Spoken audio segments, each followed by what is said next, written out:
And if we don't have faith in something greater than ourselves, the curious corollary to that is that often we don't have faith in ourselves.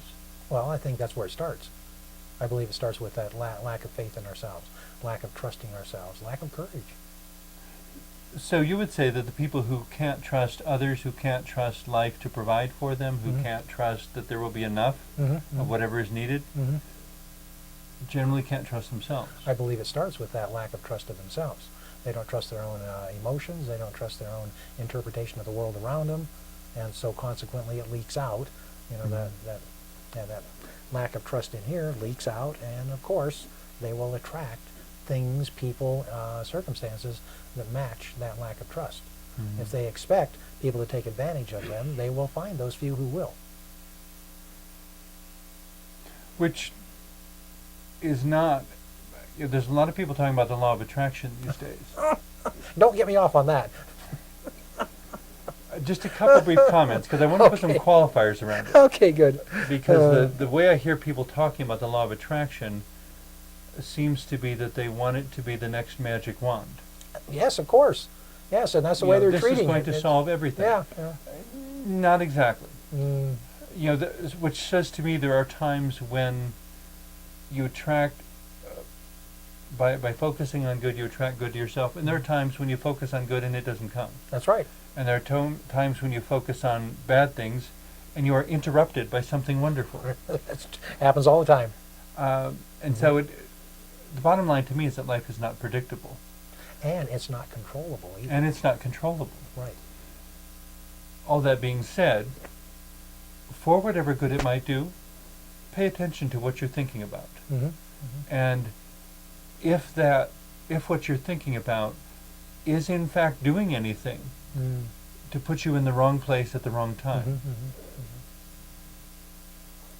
I mean, it's worth thinking, but of course the answers are as varied as the people who think it. That's right, and the circumstances. One of the comments that comes up frequently in therapy is perception, the individual's perceptions. That is the reality that they live. Doesn't make any difference necessarily what's going on out here. If whatever their perceptions are, and it's like wearing filtered glasses of some kind, that all they will see, all they will notice, all they will experience is whatever matches their perception. Now, it's not the secret concept, you know, or that manifestation. This is purely the way the human brain works. If we could only see the color red, we would never see the subtleties within this room even. And so if somehow or other growing up I determine that I'm not worth a darn for whatever reason, or I learn as a very young child through my family of origin that I'm always going to be taken advantage of, and that's the way I go into adult world, guess what? Even if somebody's trying to help me, I'm probably not going to perceive it as that.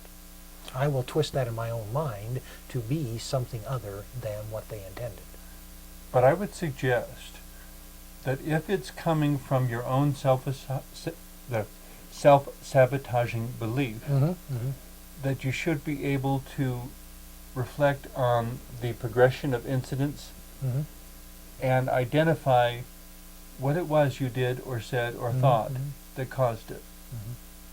And if you cannot find any culprit, any villain, any cause, it may not be, you know, that you may have heard negative images in childhood, and that may not be the reason that this didn't work out. And and so I guess that's my profession, is helping people discover that. Helping when people, it is and when it isn't. Yes. Because there's no one-size-fits-all answer. That's right. Helping them get very clear about who they are, where they've come from, and where they are here at this moment. Getting clear. I mean, about now in my own life, at some points, I really wanted something to happen, and it didn't happen.